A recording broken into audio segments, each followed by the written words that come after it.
Hey everybody, it's Lori with the Catch a Pocket podcast, and today I have a very special guest. Today I'm going to release the interview that I did with my father on April 24th of 2023.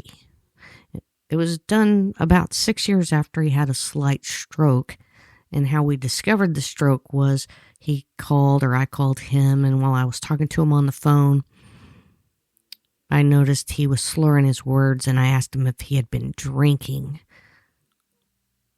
Because he rarely drank, I thought it was odd that he was slurring, and he said I wasn't the first person to say that to him today, and I said, you might need to get that checked.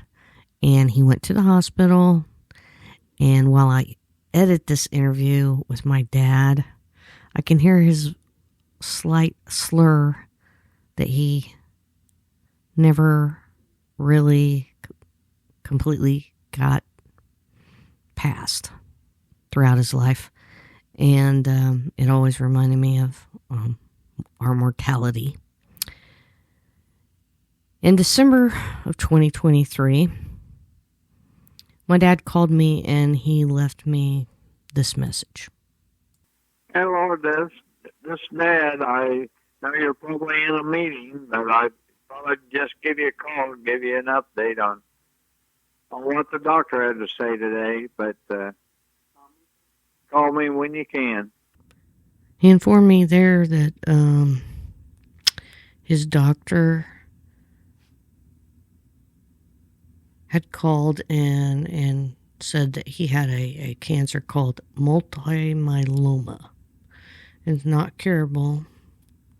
And it can be painful, which is how they discovered it. And he took an experimental treatment utilizing stem cells, I believe, and for about 6 months, might have been 8. And after a few months of rest, he was going to get a spinal tap to see if the treatment had worked or where the disease was, when he left me this message. Hey, Lori, this is Dad. I went to the doctor today and I checked to make sure when I had to have that procedure done tomorrow, and they changed the time on me. So give me a call. We need to talk. Bye. My dad came out of that test and he told me everything was fine and looking dandy. In August, my dad had severe pain in his rib area, and I could see it protruding from his abdomen, and he went to a MRI on a Saturday with my uncle, where he was told to go to the emergency room, and he went to the emergency room early September on a Saturday. And he never came out of there. He died in Harry Hines Hospice Wing of St. Francis Hospital. And life has changed. So that's why there's been no Catch a Pocket podcasts. But hopefully I can talk a few artists and individuals who want to share their story with you and me. And it'll help us get through this tough time we're living in now. So with that, I introduce you, my friends, to my dad, John Fletcher. Here we go.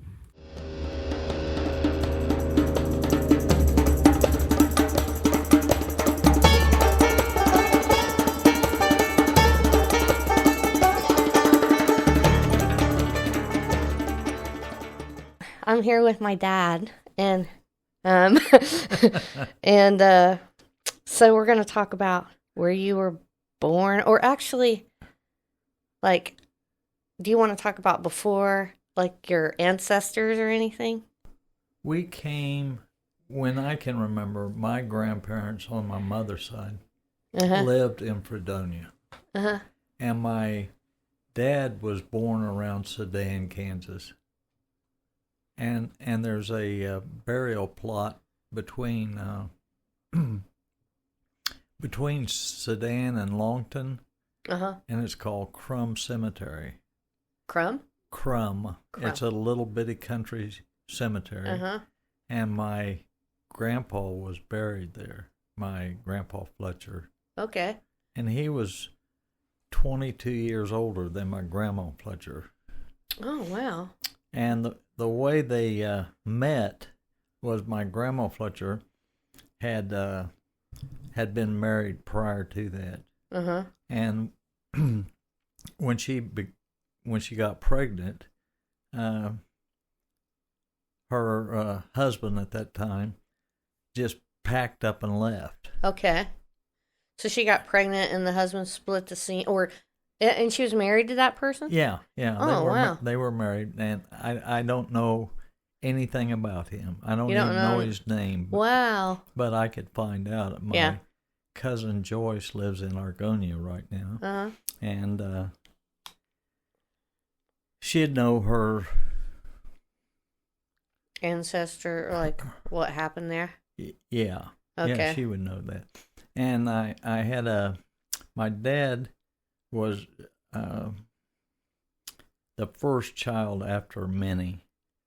So he was the oldest boy he was the oldest Fletcher in his generation. Okay, your dad. My dad was. Okay. And then he had a younger brother named, trying to think now what's the correct order. My Uncle Warren, and they lived in Missouri. Okay. Around Ava, just southeast of Springfield, about 50 miles. Your Uncle Warren, which is your dad's bro? Yeah, he's... Younger brother? Yeah, he's the next one. Yeah. And then they had Leona. Okay. And then they had a boy named Joe. Okay. And then they had a boy named Charlie. So Charlie and Joe and Leona and Warren and my dad were all Fletchers. Your dad's name is Francis? Francis. And then Minnie? Minnie. Okay. And she was someone else's... She's a half sister to all of them. Correct. Okay. And I don't know anything about her dad. Now my grandma... But they just raised her as their own. They did? Yeah, and the way they became man and wife, my Martin Luther was my grandpa. And the way Martin Luther and Edna Tannehill got married was... and they were 22 years different ages. Yeah. She was 22 when they got married, and he was 44. Wow. Interesting. Yeah. And Grandma came in a covered wagon from where she was born, which was Redwood, California. Okay. In California. Yeah. So they left Illinois, her side of the family, the Tannehill side, left Illinois or Indiana somewhere in that area. And they had migrated from California to Indiana or Illinois? Well, they had gone from Illinois, that's originally, or Indiana, and they moved to California. Yeah, they covered wagon, just like you see in the movies. Isn't that interesting? And went to Redwood, California, and I guess they couldn't make a go of it there. They tried, but it just didn't work out. Yeah, times were tough. Yeah, definitely. And they heard about free land in Oklahoma. Yeah. So they went to Oklahoma to do the land rush. For the land. Yeah. They still have a big land rush museum right south of Ark City. Sure. I can't remember what the name of it is. I don't either, but I've heard about it. Yeah. So times were really tough when they were, and my grandma, I can remember her talking about why she didn't like alcohol. Why? Because the men, there weren't any jobs, and nobody had money because these were all destitute type people that are the primary bunch that were going to rush for land when they opened it up. They had nothing. They had nothing except what they carried down there in a wagon. Right. It was horses and wagon drawn. There weren't many cars at that time. Right. And so they sat down there for weeks waiting for this land rush.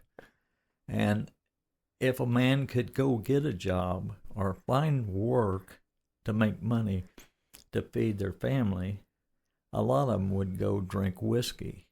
And I imagine it would take out of the family food. Yeah, and the kids, I mean, it was, have you ever heard of blood gravy? Yeah, where they take the blood off the, like, sort of like bread pudding, or blood sausage? Yeah, only there wasn't much meat in it. Right. So they would get some flour, which was cheap, and they'd get some blood off of beef or a pig that somebody butchered, and they'd get the blood out of it, and then they'd make a gravy. And then eat bread and gravy. Yeah. So that was a good meal. Yeah, because it had protein in it from the blood. Yeah. So she talked about these men would, if they could get a drink, they would drink till they got, stoned. Stupid. Yeah. And even their families might go hungry, and they might only eat because it makes you not think correctly because it's alcohol or whatever. Anyway, so she had a real phobia against drinking. So she was strict, like exactly no drinking. And it wasn't a religious thing. It was because she had gone hungry, right, many days. Because of alcohol. Yeah. Okay, that makes perfect sense. So I remember her telling those stories to me when I was young about. Oh, okay. Anyway, I think they made the rush in Oklahoma, and they didn't come up with any land that was decent. It was all dry. There wasn't a whole lot of water in that area. Yeah. And there was a lot of wind and dust, and they just didn't make it there. So they moved back to that Longton area, and I guess they settled in that Longton area.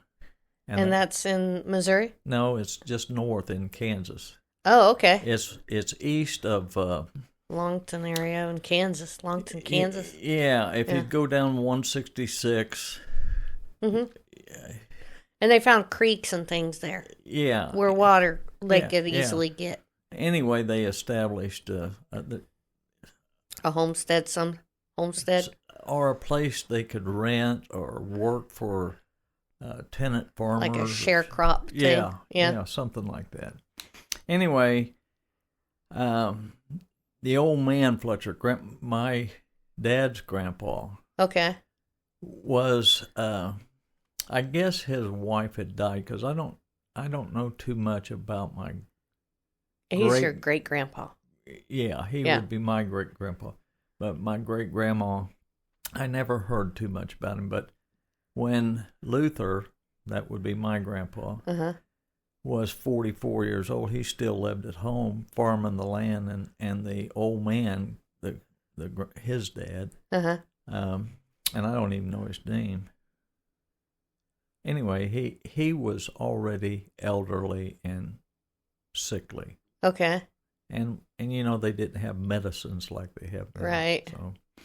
And he just stayed in the home with them and. Yeah, so they hired my grandma. Okay.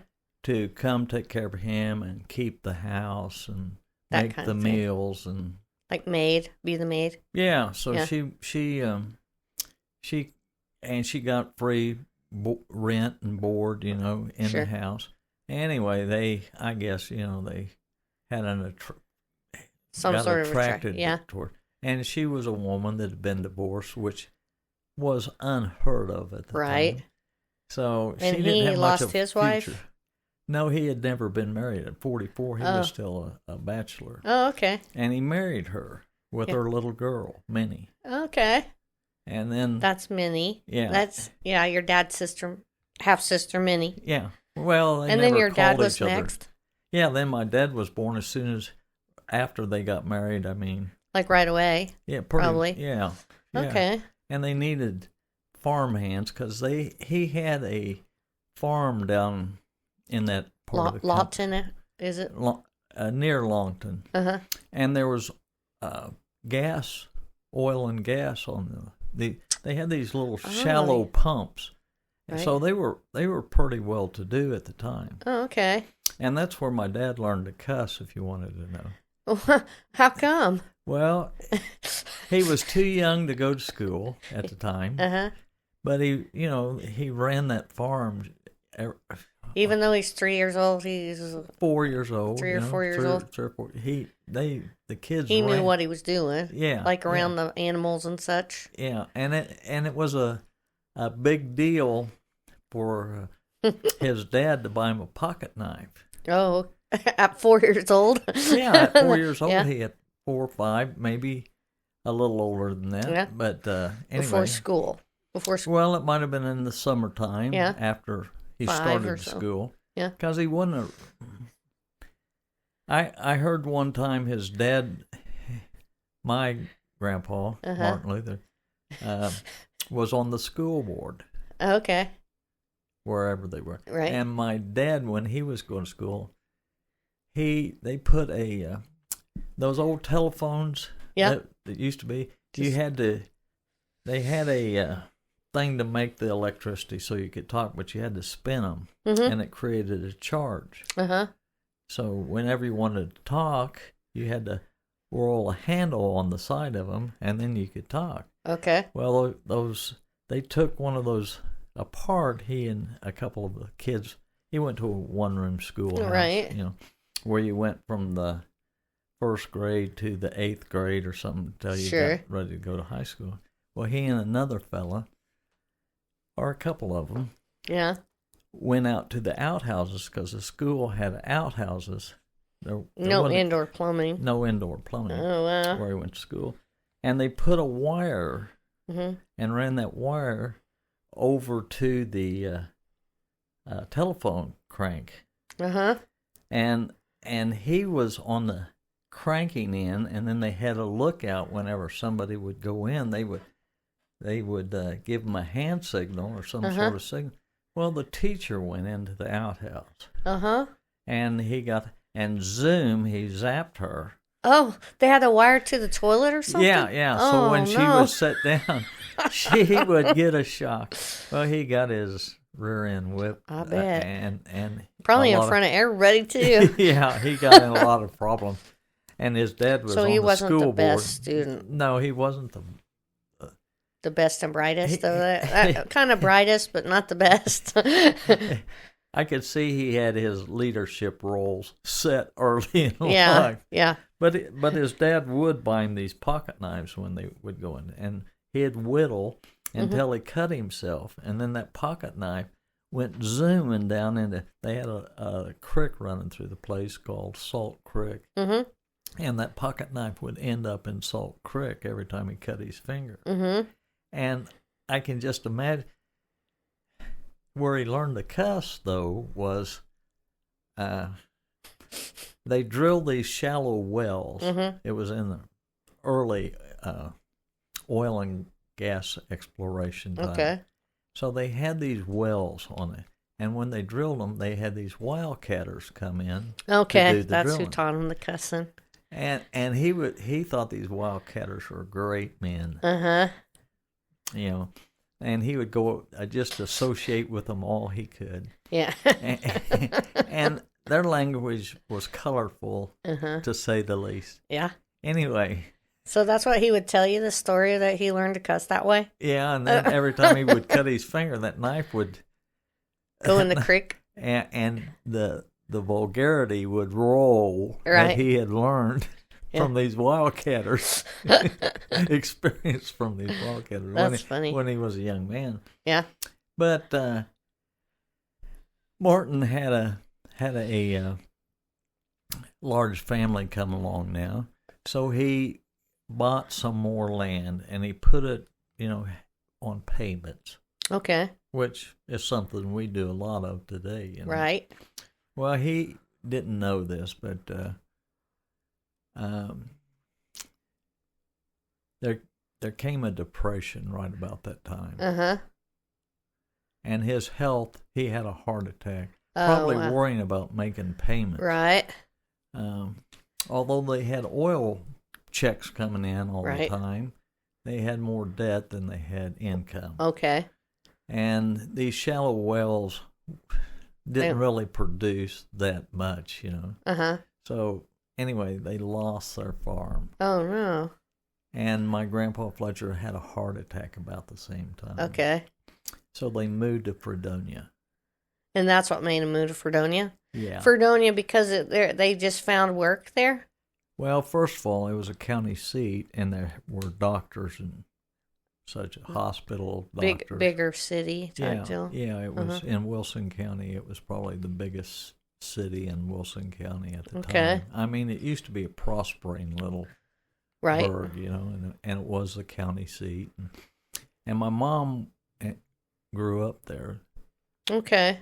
And they met each other. He worked till he was in the 8th grade. Your dad? Yeah. Okay. I mean, he went to school till he was in the 8th grade. And then he started working? Yeah, his family they had moved to town and with a lot of young kids, and my grandpa had been sick for about 8 years at the time. After the heart attack? Yeah. Okay. So there was a market, and my dad told me the guy's name was Lon Pierce, and it was called Self-Service. Mm-hmm. And he went to work there to pay off the family's grocery bills. Okay. And that's where he learned the grocery business from Lon Pierce. Okay, cool. And he was out. How old when that was, do you think? Well, he started to work when he was, how old would you be in the 8th grade? 8 and 6 is... 8th grade, that would be like 12, 13, 14 years old, maybe? Yeah, probably 14 years old. Yeah, 14, 15, yeah. no, 14 years old. Yeah. Yeah. Yeah. I'd say 13, 14, somewhere in there. Yeah, about that. So let's say 15 when he went to work. Okay. Very young. And he was, his dad died about 3 years after that. So, and he worked there the whole time? And he paid off his family's debts for whatever they could live on? Yeah, he was the the house payment, breadwinner of the family. Yes. And mom and grandma, let's see, mom was much younger. So, yeah, and I don't think at that time he even knew mom, but Fredonia was a small enough town. Right. I would imagine they knew each other. And what was Martin Luther's wife called? Edna Tannehill. And she was alive. Yeah. Okay. Grandma Fletcher was still alive. Grandma Fletcher. And she's the one that, well, I met her. She didn't I? And she would sew. She was. No, that was Grandma Fletcher. Grandma Jessie. Grandma Jessie. Okay. Yeah. Who is she in this? Well, that's my mother's sister. My mother's mother. Oh, okay. Now I see. That's what it was. Your mother's mother is who we would go visit. And your mother lived in Fredonia. Yeah. Was that the same house that she was raised in?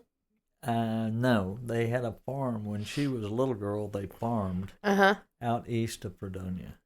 Okay. And my aunt and uncle, Ralph and Zelma.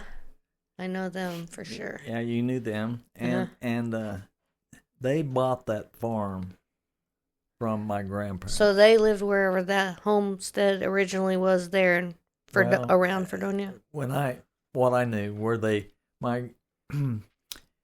my grandma had a sister named Suda, and she lived out at Ulysses.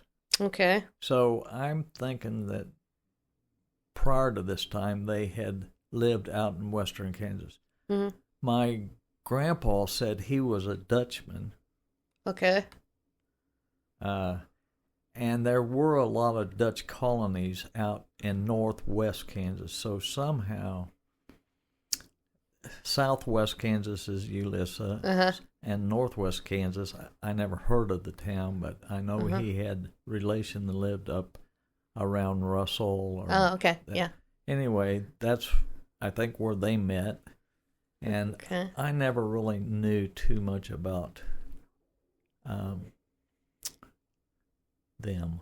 The Matthews side of it. Matthews, okay. Yeah, okay. Now, his dad is buried right next to there, where your grandma and grandpa and... Yeah, I've seen Matthews. Yeah, and then his dad is right next to them. In the same type of gravestone? No. In a different kind? Yeah. Because they have the full cover gravestones. Yeah. He just has I believe it's kind of a red marble. Granite. Yeah, I think I totally know it. And I believe her name, that side's grandma, was Martha. And she had... Martha Matthews. Was, her married name. And she was I can't remember. It was like LaSalle. LaSalle or something like that. Right. And they still have family reunions. Mom used to go to them all the time in eastern Kansas. Cool. That's kind of neat, isn't it? There's so many from Kansas, Yeah. They're just somehow from Kansas, everybody. Yeah, we have strong Kansas roots. Yes, we do. And then that's when your dad started pretty much working, is when they moved there, and then he stopped going to school and started working at the grocery store. Yeah. Learned the grocery store business while helping the family stay afloat financially, and then he met your mom like after his dad died, or how did that happen? Yeah, it was quite a while. It wasn't a long time. It was like 2 years. Okay. And so they must have known each other. Right. And Mom... Because it's a small town and people come into the Fredonia for things, and especially the store. Yeah. You have to buy groceries. Mm-hmm. So yeah, you got to get their flour from somewhere, unless they're making it themselves at their own mill or whatever. Yeah. So then, from there, they got married, or right away, or did he go to the service, or what happened there? No, they got married before he went to the service. He was born in 18 and she was born in 22. Okay. So there was 4 years different. She was out of high school when they finally got married. So she was 18. Uh-huh. That means he was 22. Yeah. Yeah. And she was working for Southwestern Bell. She was a telephone operator. Oh, so that's pretty good money, right, at the time? Yeah, it was pretty good money. Yeah. And they had gone... For Fredonia? They had dated for probably a year or better when they got married. And then he right away went to the service, or like, is that when? No. Or he waited until like something happened, like bombing of Pearl Harbor or something like that, or like something like that. Yeah. I don't know why they moved from Fredonia, but they all moved from Fredonia. All of them. To Wichita. Okay, the whole family. His whole family, like the kids family, and stuff. My mother and he. Uh-huh. But they lived there long enough that my oldest sister Kay, Rachel, she was born in Fredonia. Oh, she was. I didn't know that. Yeah. And I think the main reason they left Fredonia is there wasn't work for women in that era. And there were a lot of women in the family that were, more women than men? No, it's... No? If you were a woman, you stayed home and took care of the kids. Right. You made the meals. So they came to Wichita for the opportunities. Correct. Uh-huh.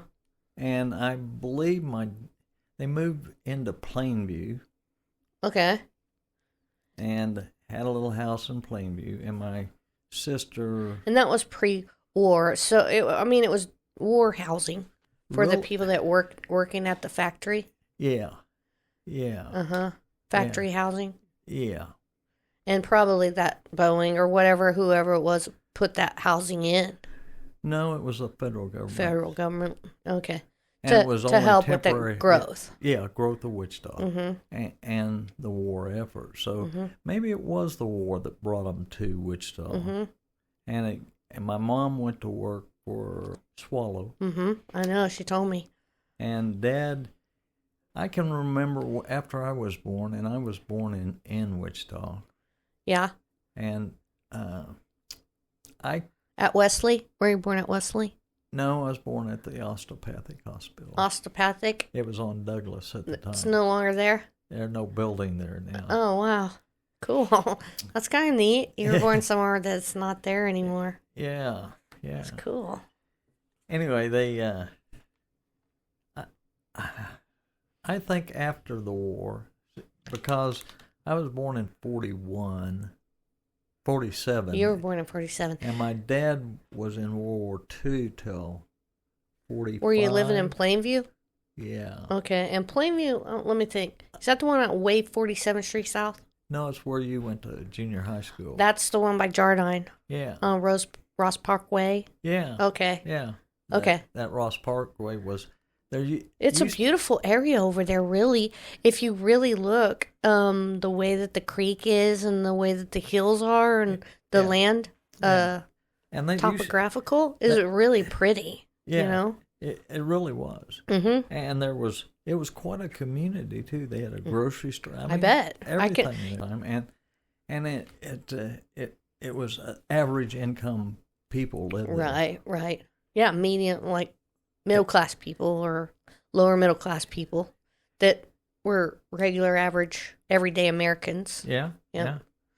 Definitely. And I think it was a time also when your kids could go out and play stickball or whatever in the street and do it till dark. Right. And you wouldn't have to worry about them getting in trouble or or getting hurt or somebody running over them or a drug addict running over them selling them drugs or it was a different time, you know. Yeah, things weren't as accessible to everyone, so it was like almost, I feel like South Side is kind of just like a lot of things, it's a small community of people at the time. Mm-hmm. Where people care for each other like neighbors and stuff. And neighborly was a different thing then than it is now. 'Cause you just don't see that as much as that. You might not even know your neighbor's name. Yeah. I never thought of it. I don't remember living. I mean, there's glimpses of things I can remember from Plainview living there. But I don't know whether it's when I lived there or stories that someone told you. Yeah, or my grandmother, Grandma Fletcher. She lived there until she lived there until my dad bought her a mobile home and put it behind June and Leona's house. Oh, wow. So she lived in the backyard, so to speak, in a mobile home.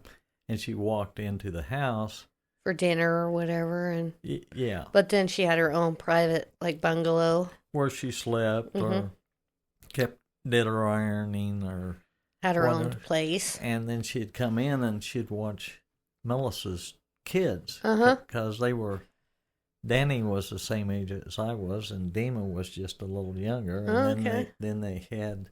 And you would go visit them every Sunday. Every Sunday. My Dad always went and saw his mom every Sunday. Religiously.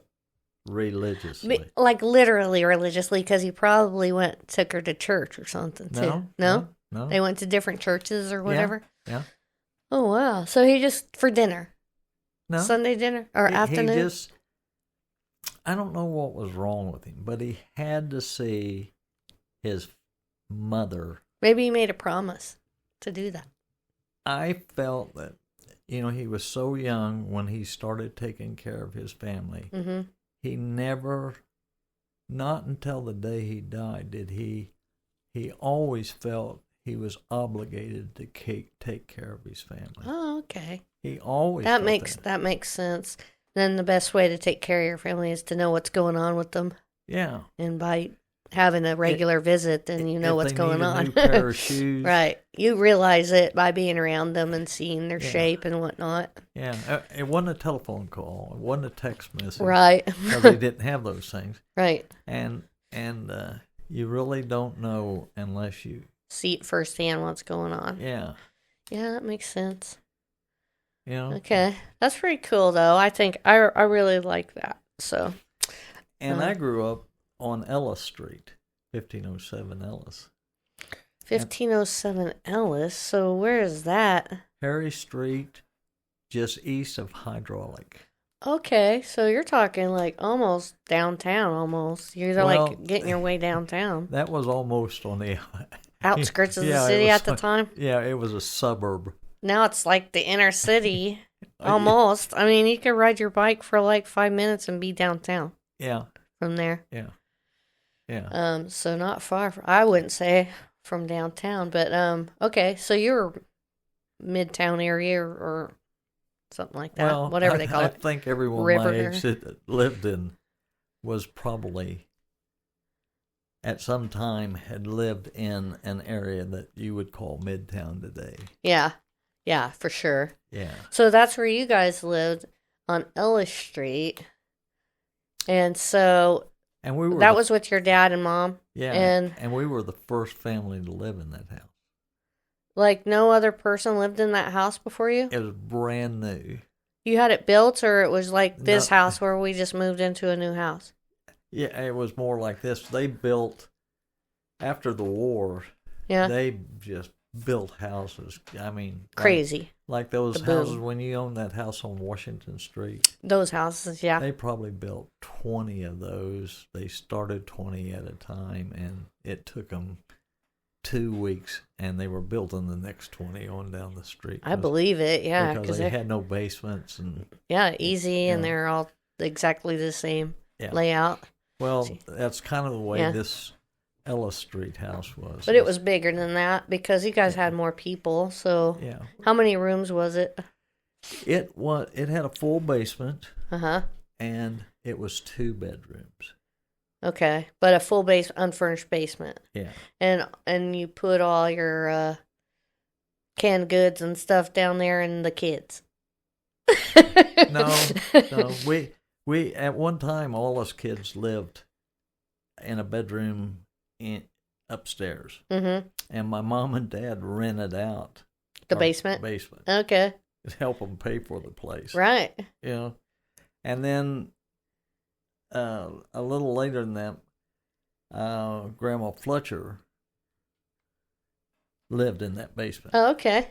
And different relatives lived with Grandma Fletcher that went to college at Friends or WSU or something like that. When Richard came up to Wichita from Argonia, and did he go to WSU or Fairmont? Was it called Fairmont or WSU? Do you remember? I don't know. I think he maybe went to Friends. Oh, okay. For a while, but he didn't graduate from there. He graduated from Southwestern. Okay. So in Winfield. Yeah. Yeah.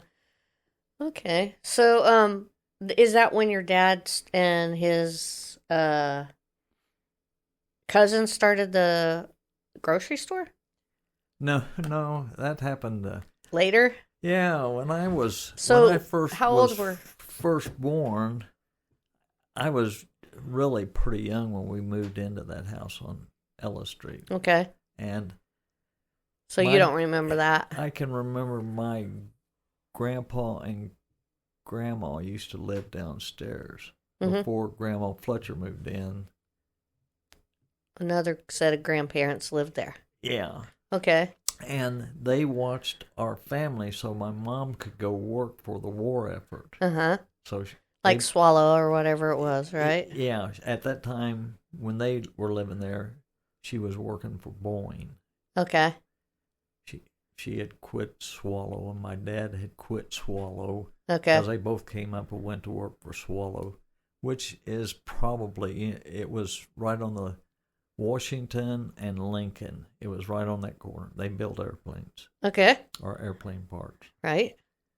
Right there. Yeah, so it was 5 blocks from our house. You could walk to work, you know. And they did. Uh-huh. And then my dad got drafted in.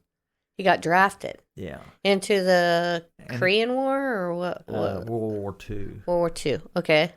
And he went to the Navy and got shipped off to somewhere? Yeah, they were afloat in the. He was looking at Yeah. He wasn't in the German-European War. He was in the Asian, Atlantic, Japanese part war. of the war. Yeah. So, and he was on a boat, and you said he was like running the motor and also working with a lot of asbestos, right? Yeah, he was a boiler technician. Which kept the steam going on the boat. Right. So they were feeding the coal into the boat or whatever they did to make fed the energy to make the steam. Yeah. And plus they were packing the pipes with the asbestos and well, they had to check for steam leaks. And then patch it with asbestos. Well, they had to take the asbestos off, and then patch it. Right, and we know now that when you take it off, it goes into the air and goes in your lungs. And he ended up eventually dying of lung cancer. Correct. With he also smoked, but a lot. A lot, and but that probably didn't either one of those things help at all with that. But he was very young when he died, like 53? 58. 58. Okay. Let me tell you a story. When he was working for Lon Pierce down in Fredonia, cigarettes in a package just started coming out. And it was a big deal. You were somebody if you had what pre-rolled cigarettes. Yeah. Yeah. They call them tailor-mades. Oh, okay. You call them tailor-mades at the time when they first came out. Yeah. Okay. Because you were rolling your own from a pouch or whatever before that. Like Bull Durham in a pouch and with papers. Yeah. And everybody, if you smoked, you roll cigarettes yourself or had somebody roll them for you. Yeah, exactly. You know. So he would keep he would buy a pack of tailor-mades just at the grocery store, and they would have been like a nickel or a dime, something like that. Yeah. But that was a big deal. And he'd keep those in his shirt pocket. Yeah. But he'd roll his own. And if anybody wanted to bum a cigarette from him, he'd give him his Bull Durham or what. Yeah. So, cigarettes were nothing back in those days. Oh, and everybody smoked them too. I mean, they were like part of the rations. I watch this guy open rations once in a while. I just like it. I just like the sound of his voice. But he, in those rations, when he does World War II or even pre that, sometimes there's always cigarettes in those. Yeah. Like they're dry, and there's like all the tobacco's everywhere in them, usually when he opens them. Because it's kind of like history being opened in front of you, but it's like there's always matches, there's always cigarettes in those. There's chewing gum. That was dental care. That was called dental care, chewing gum. It's amazing. Anyway, okay. So you guys were in the city and you're moving there. You were very young. And then what happened? Like you had your first pair of grandparents. They lived there and watched you guys for a while they were working. And then you guys got old enough to watch yourselves or something of that nature? Or why did they leave? Did they die or did they? Dad came home from World War II. And so that you didn't need help anymore. Yeah. So they were on their way doing their own thing then. Yeah, or whatever next for them. Wichita was too big for them. They wanted to go back to the country? Well, they wanted to go back to Fredonia. That was their home. I mean, they were, from a kid's standpoint, I can never remember my grandparents as being anything but old people. My dad and mom always seemed old to me, but they were old. Yeah. She always had. I can never remember grandmother without her white hair. Right. Right. So she was. And you were a young boy, very young. Yeah, as a kid, nothing, and that was their home. Fredonia was they had lived there all their lives. At least most of it, or around Fredonia, most of their life. Right. That was home, and they went home. Okay. They would come to Wichita occasionally if they needed to go to a better doctor. And that was about the only reason, unless they needed surgery or something. And they drove? Yeah, they drove. My grandmother drove because Grandpa, he used to, when he was a young man, he did horses. Uh-huh. I mean, you plowed with horses. You worked all the time with horses. Yeah, whatever a tractor or a combine does today. That was your vehicle. Yeah. A horse was your and his teams, he was always so proud of his teams. Mm-hmm. But my grandpa had a violent temper. Uh-huh. He would never spank the kids. Uh-huh. And he would never hit his wife. Right. But my mom used to tell me my grandpa would bring those horses close enough to the house and take a bullwhip to him and cuss those horses and call them my grandmother's name. So he was a violent man. Yeah. And he was real small, but nobody messed with him. I mean, he was, I guess he could go to jail in today's world for his violence. But I mean, he never hit my grandma. Right. And I never heard him cuss anyone. Right. But when my mother was young, she heard. Quite often, I guess. Yeah. Until, I think the thing that turned him around was, he was going through the barn one day, and one of these horses startled one of those horses, one of his team horses, and it kicked him through the barn, and it kicked him right in the face, knocked all his teeth out. Whoa! And he was, I think he was in bed for over a month. After that injury? Yeah, the doctor came out to see when Grandma got him and pulled him into the house. Yeah. Got him down. How long was he out there before they even knew he was out there? I have no idea. No, you don't know. No. Huh. But I remember my mom was telling me that after about 2 weeks, his eyes, I mean, the horse actually kicked him in the face. Yeah. And the doctor said when they came to the house, they said he probably won't live, but if he does, makes it through the night, he has a 50-50 chance of survival. Mm-hmm. So he lived through it. Yeah. And my mom was in the room taking care of him or fixing dinner or something, and she heard him stirring, and she said, "What's wrong, Dad?" And he said, "Esther, shut that damn light off. It's giving me a headache." Mm. And she said, "Dad, there's no lights on in the house." Huh. And his eyes were unswelling enough that the daylight was coming in through a crack. And that's funny, you know. And he thought he was being flooded with light because he was so in the dark all that time. Yeah. Whoa. That's crazy. And I never remember him walking like a normal human being. How did he walk? He always shuffled his feet, just little bitty steps. Yeah? Because it was after he got kicked. Yeah. And it messed with his balance or whatever, maybe? It must have made him. I don't know, but he was never quite the man he was before he got kicked. So, yeah, that took the steam off of him a bit. And that's probably why they came in off the farm, because... Okay. Yeah, because he couldn't manage being out there. She couldn't manage him being out there all alone. No. So, and when they came and took care of you guys, was he already like that, or? Yeah. Okay. Yeah.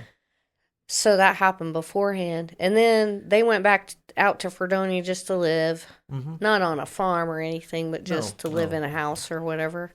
Yeah. And so you guys, that's when you guys, did you move from that house or did you stay there this whole time? Yeah, we lived there from the time I was born till I think I was 17 when we moved from that house. So you were going to East High from that house? Mm-hmm. That was your high school? Yeah. It probably still would be, I think. I'm not sure, though. But I wasn't going to East High because I lived in the East High district. I was going there because I was a VOTEC. You were at VOTEC going? So it was like a technical college? Learning about airplanes? No. What were you learning about? I was learning how to run a machine shop. A machine shop. Cool. Okay. So, that kind of goes in with your early entrepreneurship and stuff like that, right? I mean, you're kind of always interested in crafting something. I guess you might say that. Always an engineer, kind of. Well, in a way. see, I wasn't the best student, and I never really liked school. Yeah. In fact, I hated school. You hated it. Yeah. And okay, we got sidetracked because we got to where. When did your dad own the grocery store?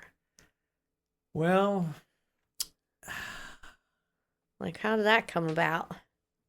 he had training, good training in grocery store. And after he came home he went back to war again in 1950. Yeah. And when he came home in 1950, after that Korean conflict, yeah, he worked for a while for the Wichita water plant. And he was on second shift, so that didn't suit him. Right. And he worked for Bond Bread, and they were delivering bread. Yeah, to grocery stores for a while, and that didn't suit him. And so he went to work for a company named Kroger. And heard of it. they were called Kroger at the time here in Wichita. Right. And he had a lot of success with Kroger. Yeah.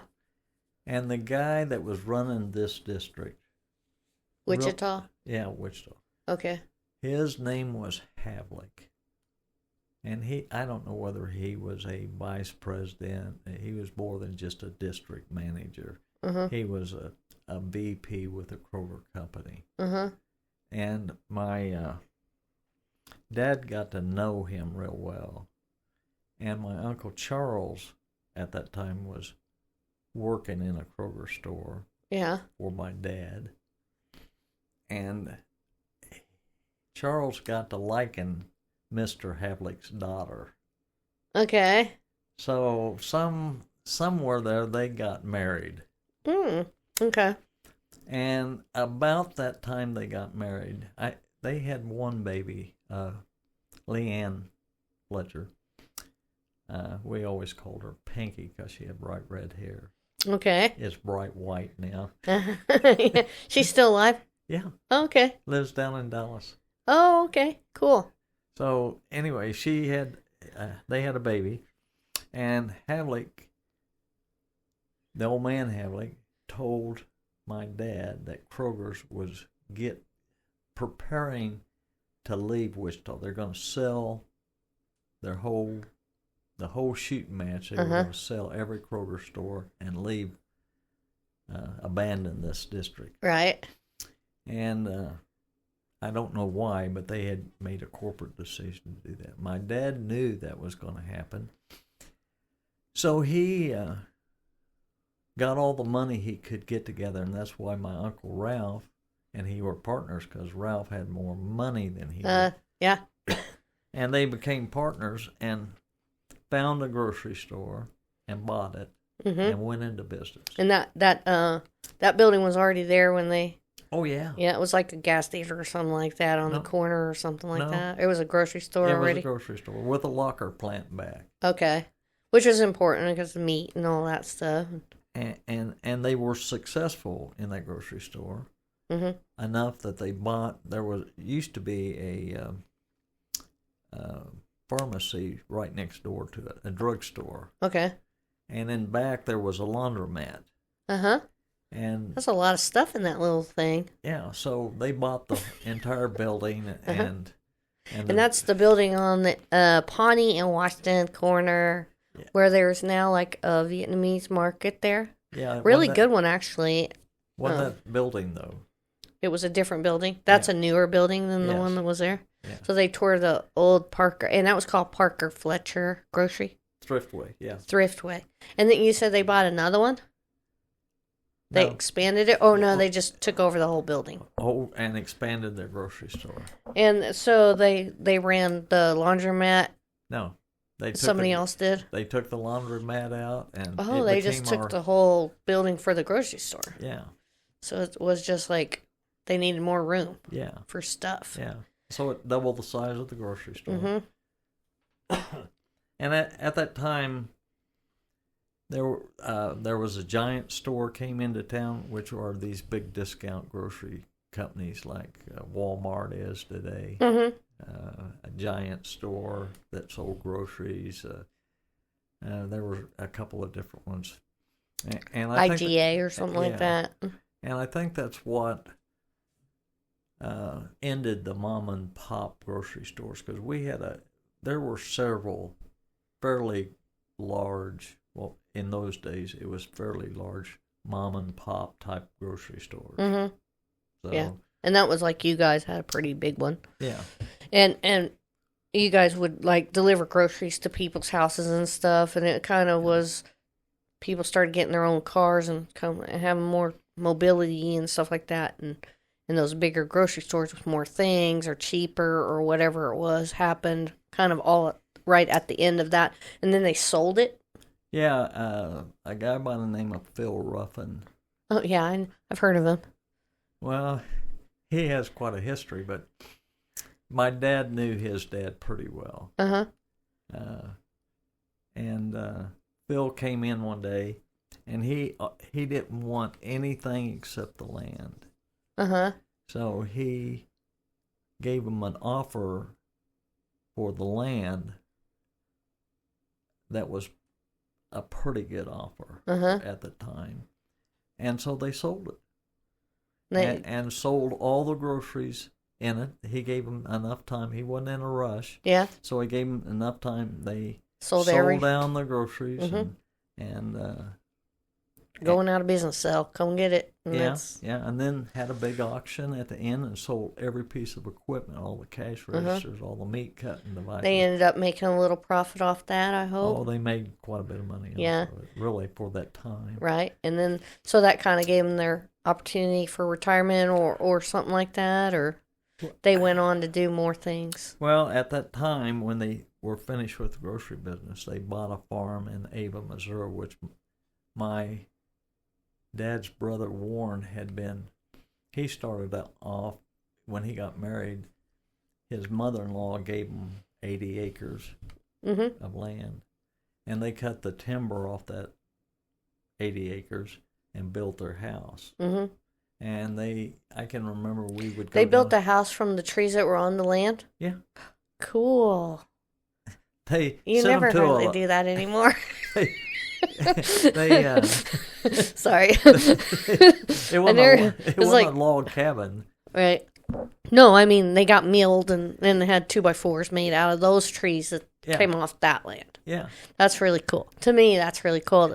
I guess that's natural for them people to do, but not anymore. Yeah. Not as much anymore. Anyway, when I first met them, that I recall, they had this house, but they had a back porch and it had a cistern. And you know what a cistern is? No, I have no idea. I'm thinking it's something like a drain. Well, it's like a well. Yeah. But it has no live water in it, or it's water coming collects. off. It's like a rainwater collector. Yeah. Yeah. Okay. Okay. So that's what they use for water, a cistern. Oh, it doesn't rain a lot here. But this was in Missouri. Oh, okay. It probably rains somewhere there. And they had an outhouse that was about 30 feet outside their back door. 30 feet. Okay. They did have electricity. So they had electricity, but they had no running water. No running water and no toilet facility.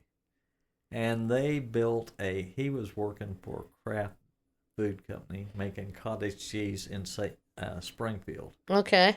And coming back and forth? Yeah, driving back and forth 50 miles each way each day.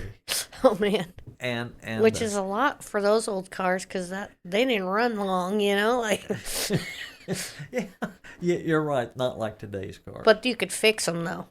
Not like today's cars. You know what I mean? Yeah. So Anyway, he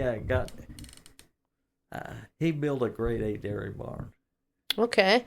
And you have to have running water in a grade A dairy barn, so they plumbed in water somehow. Yeah, they put down a well, and they had a toilet and a shower. Okay. And water to clean the barn with, and they didn't in the house, but they did in their barn, which was that's kind of probably 300 yards from the house. So if you wanted to take a shower, you went 300 yards, took your shower, and then came back to the really? house. Yeah. Okay. And about 2-3 years of running this grade A dairy barn, they remodeled their house, and it had running water. Okay. And it didn't have an outside toilet anymore. Yeah. And so they really did upgrade on there. Yeah, so they lived there about 10 years. Mm-hmm. And then they built a house that was a mansion. Oh, wow. They made money hand over foot in the dairy business. Okay.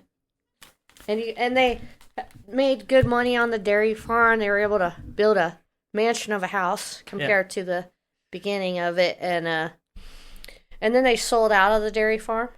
They decided to get out of there. Yeah, they were getting too old to farm. And now this is the dairy farm where I see pictures where Lisa was a little girl during this time, and I was a newborn baby during this time. Is that true? Is that the same place? Yeah. Okay. The big house. That and would I have been don't. The big house. There's like a big porch, and it might have been white and green. And there's a few pictures of me, and there's like a little dirt road. That might have been the old house. Okay. And Lisa was old enough where she was maybe 4 or 5 years old or something, and I was just born. And that's when they sold it. And then they moved to Fredonia. Right? Oh, you were probably thinking of the house in town. They had a big house in town with a big porch on it. In Fredonia? No, this was in Ava. In Ava. That's my aunt and uncle. Okay. Warren and Pauline. See, I only remember the pictures because I was too little to remember. But, so they sold the farm, but Lisa remembers the farm because I've heard stories where you're talking and she would go help do something and... Well, I don't remember. You're thinking of two different things, and so let me clarify. Okay, yeah. So, when my dad sold the store, he decided that he had not really been with his brother, Warren, since they went off to war in 1944. Okay. Between 41 and 44, really 42 to 44. Warren went to the Army, Dad went to the Navy. Warren never came back to Wichita. He stayed in Fredonia? No, Ava? He got to Ava, met Pauline. Okay. And stayed there the rest of his life. Okay. So he had never been around him except during vacations. They'd stop by and see Warren. Since they were young. Yeah, right? Since they were in their early 20s, mid-20s, something like that. Okay.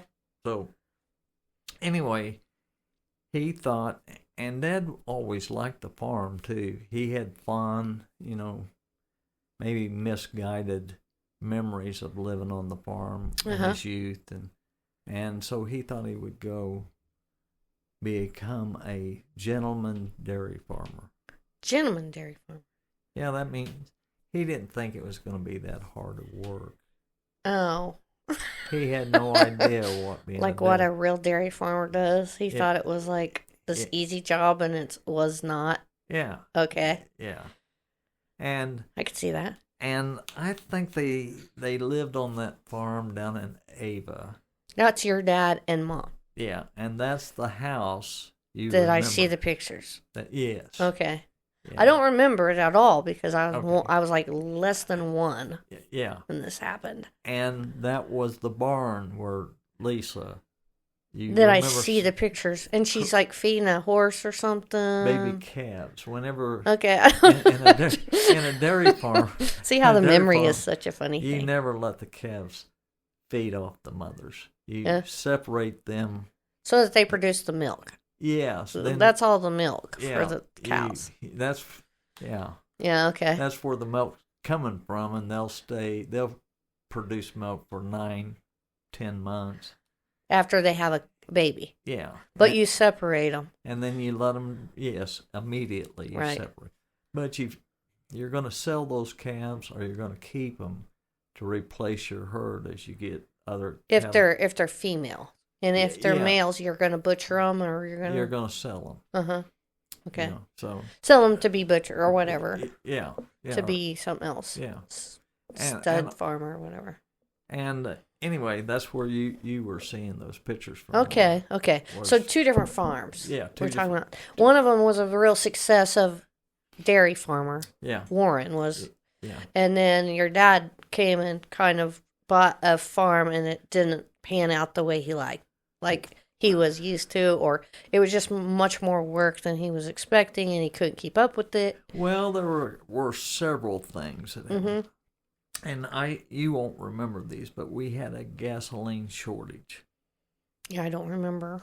And it didn't help our economy. Oh, was that Jimmy Carter? Yeah. Okay, I got you. I've read about it. Okay. And the other thing was there was a disease in cattle at the time, and your fresh, you could still, the cow had the calf and she still produced milk, but the calf died. They were born with the disease, and they didn't know what it was. It took about 2 years to figure it out. Yeah. And that was during the time? Yeah. So financially, they survived it, but it wasn't real good. Mm-hmm.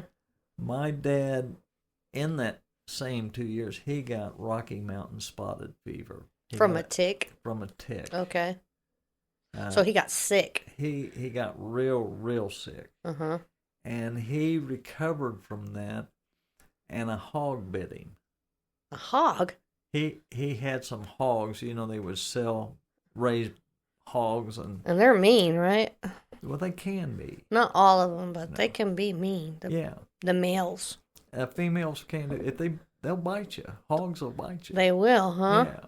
You have to watch them. Ooh, creepy. Not like a cow. No, a cow might bite you though, won't it? No, not very. It might, but you'll see it coming. They'll just buck you, the bulls, right? Oh, the bulls can be real mean. Yeah. You don't ever want to trust a bull. but anyway, so he had 2 bad accidents. Yeah. And his health started failing. Right. And so they decided to be a better financial move to get back into the city so he could be by the hospital or whatever. Well, again. The times improved, so he felt he could sell now and not take a huge loss financially.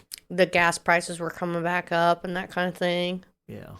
So they kind of just held out for the signs to improve so that they could get out of there. Yeah, and then they sold that. Mm-hmm. And then they moved to a little smaller house in Fredonia in the city. Yeah, they moved back to Fredonia. I mean, that's where they started, and he went back to work in the same grocery store. Oh, really? He had started out in as a 50-year-old or 45-year-old or something like that. That age. Yeah, person. He was over 50. He was over 50. Yeah. And so that was the White House with the detached garage. Yeah. Okay, I remember that one. That's when I burnt my finger on that blue truck. Yeah. I remember because I pulled out the cigarette lighter and just touched it because it was so pretty. Because I was 3, I think. Pretty. And nobody would tell you, get away from that. Well, nobody was there, I don't think. And I saw you guys always messing with it, so I wanted to see. Well, we used to light our cigarettes. It was beautiful, though. Yeah. I never did it again. I've always loved it. Okay. So I did like fire, but still do. I do like it. So he got diagnosed with lung cancer. What happened? How was that? He worked in Fredonia for about 3 or 4 years. Okay. and he started having, and I think it had been coming on all three. It probably started back down. He had prostrate problems. Mm-hmm. Mm-hmm. And anyway, he came to Wichita, and the doctor said to a doctor, and the doctor said, and they used to do a different type of prostrate surgery than they do today. But anyway, they had a whole ward up there, and you'd see these old men. They'd have these prostrate. They called it reamings. They clean your urethra and clean the anyway. So that you can pee or whatever. Yeah. So he couldn't pee because his prostrate was right, and he went in to have this ream surgery. Yeah. And when they did the X-ray, they found a spot on his lungs that they didn't particularly like. So when he healed from that, they came in and told him that he probably had lung cancer and they needed to do surgery on it before it got any worse. Right. So he said, okay, and asked him how good of a chance do I have to survive lung cancer surgery? And they said, probably 1%, something like that. What? And I said, well, Dad, why are you having the surgery if it's only a 1% success rate? He said, well, one's better than none. And he did it? Yeah, they did surgery on him. And then what happened? And he died 18 days later. Oh, my gosh, that's terrible. And I remember not a lot about him because I was only 3, but I do remember his funeral because it was so profound, like everybody was so sad, that it stuck in my brain, you know what I mean? But I don't remember. I was only 3, I think, when that happened. Yeah. Is that true? Yeah, you were 3. Yeah. So I don't think you ever really knew him. Yeah. No, I didn't. I remember him being sick and laying on the couch. Yeah. And I remember certain little things, but I was only 3. So he was nice. I remember that. I didn't think scary. I didn't think he was scary, you know? Yeah. No. Well, he wasn't scary. Yeah. I'm surprised you remembered anything at 3. It'd be like me remembering living in Plainview. Yeah. You know, it would just, I could. I just barely have any memories. I only remember, like, the funeral, very little. Like, the pews were hard, and the sun was shining from a certain direction through stained glass windows. And I remember the casket, and what it kind of looked like was I want to say it was like a maple with golden things, but it might have been like a rose gold looking casket. And with all the things just so, you know. And then I remember somebody saying it was the same casket as someone else's casket, like the same kind of casket. Maybe it matched or something like that. I'm not sure, but you got more of it than I did. Yeah. But it was I could tell it was just everybody was very sad, and a terrible thing just happened, you know. Yeah. He was a real outgoing guy. Kept everyone together. Yeah. Because, like you said, he went every Sunday for his family and stuff like that. Yeah, so, he put more into it than anyone else. Right. He would make it happen. Yeah. He was the one that made it happen. Well, my mom really made it happen, but it was his inspiration that gave her the... Yeah, she knew. She had the drive and he had the ideas. or something like that, you know? Yeah, really. That's it. That's cool. And so after he died, you were the man of the family, so you pretty much, to me, I always felt like when your dad passed away, and then right immediately, Granny didn't move, right? Not immediately, but she did within about a year. Yeah, and she came to Wichita. Yeah, and she was down there on by White School. Yeah, right across the street from White. I don't remember the name of that. 53rd Street, 51st Street, or something like that. 51st, I think. Yeah, and then because Rita and Dave lived on Mona Lane. Yeah, I don't know what got into this, but yeah, I do, but I'm not going to tell you about it. Okay. But we moved about 5 times in 2 years. Jeez. Yeah. What caused that? Now I want to know. No, you don't. Okay. No, But I we really did. do. We did move about 5 times in 2 years. That's a lot. And ended up on Washington Court. That's the last move we've made. Because we lived on Martinson. Martinson Street for a few years. Yeah. And before that, we lived on Custer. Uh-huh. And before that, we lived in those Kingsman apartment. Yeah, where the BTK lived or something. Mom would talk about the BTK all the time during that time. It scared me to death. I just was like, there was a peeping Tom and the BTK, and I don't know what was going on with the world. It seemed like a lot. Yeah. And then before that, we lived down there on, I don't know, but it's the other Custer, you down south by 31st Street, south of 31st Street. Mm-hmm. Mm-hmm. And before that, we lived over there on 51st Street. 53rd. 53rd Street. Over by the Myers Nursery. Yeah. Yeah. And so the Myers, well, that's David's mom and dad. Yeah. They lived just a block to the north of us and a little bit to the east. Did Don and Margaret, they own that nursery, right? Or was that their family that owned it? And it was their family. And then they got it, and then they sold it or whatever, right? Yeah, Don's dad owned that nursery, and his whole family lived in different houses on that nursery. On that land there? Yeah. And then they sold it. After the old man died. It kind of just fizzled out or whatever. Nobody else could make a go of the business, and it had to be. They just couldn't make a go of the business. It just never made a good profit or anything, and it kind of fizzled out, and everybody got their cut of it, and they sold it. So then, is there any other stories you want to tell me right now? No, that's just about it. Then it comes to like you to us, and we could tell those stories. I mean, geez. Yeah. Yeah.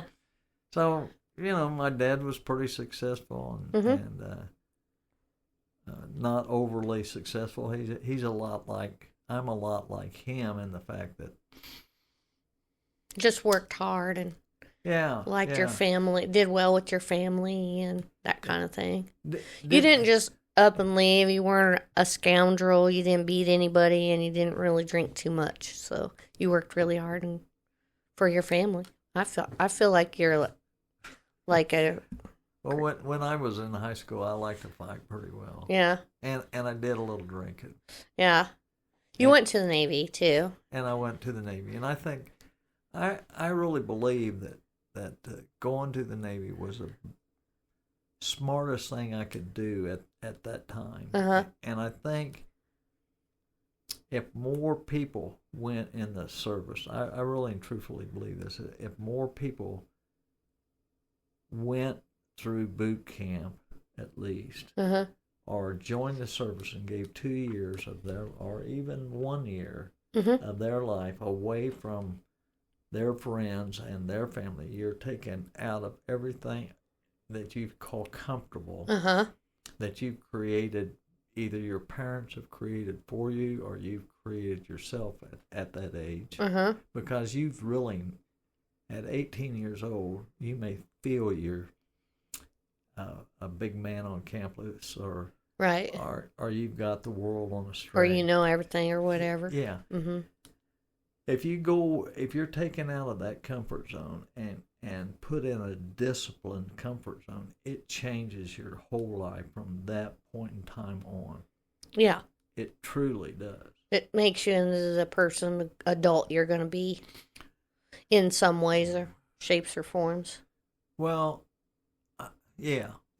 It will affect that part of you. Right, and depending on that experience, too, whether you get sent, because you weren't sent, you were enlisted during Vietnam, but you were never sent, like, combat Vietnam or anything, so those guys experienced a whole different thing even than you had to. Oh, you bet. Mm-hmm. You bet. Right. I'll be the first to agree with you then. Because they can come back a little bit fucked up, I'm just saying, like... Those people can be a little... Well, I think... Major. If you would let it... Mm-hmm. being ripped. You know that there was that song about saying, I went to Vietnam on my senior trip. Yeah. You know. Yeah. I think I went to the military on my senior trip. That was your senior trip? Yeah. Yeah. Well, it changes.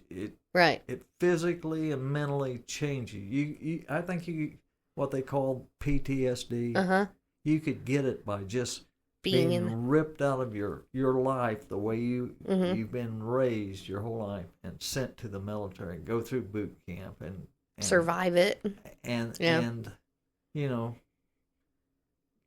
but on the other hand, you know, you don't have family there to watch you screw up.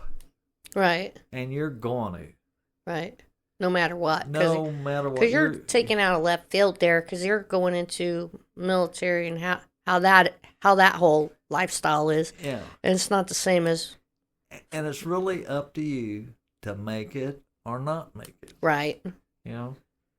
And you can do either one. You can do either one. Yeah. It's your choice.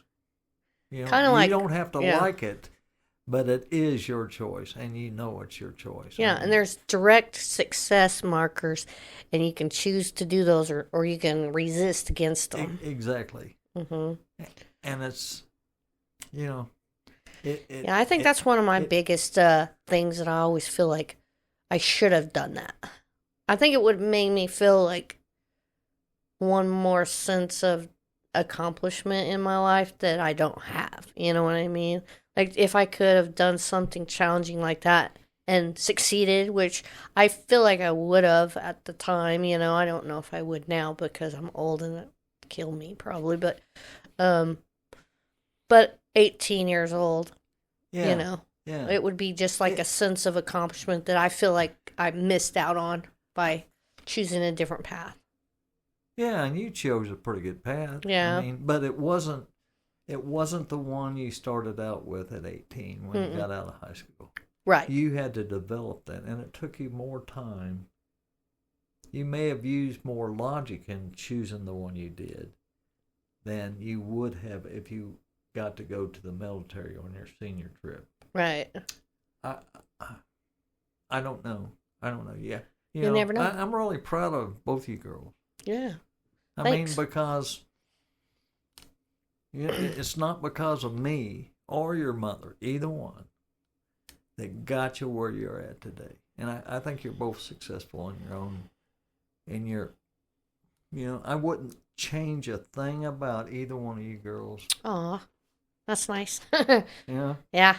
I'm that proud of you. Oh, thanks, Dad. Okay, we better be done because that's enough for me. All right. Okay, I love you. Love you too. Bye.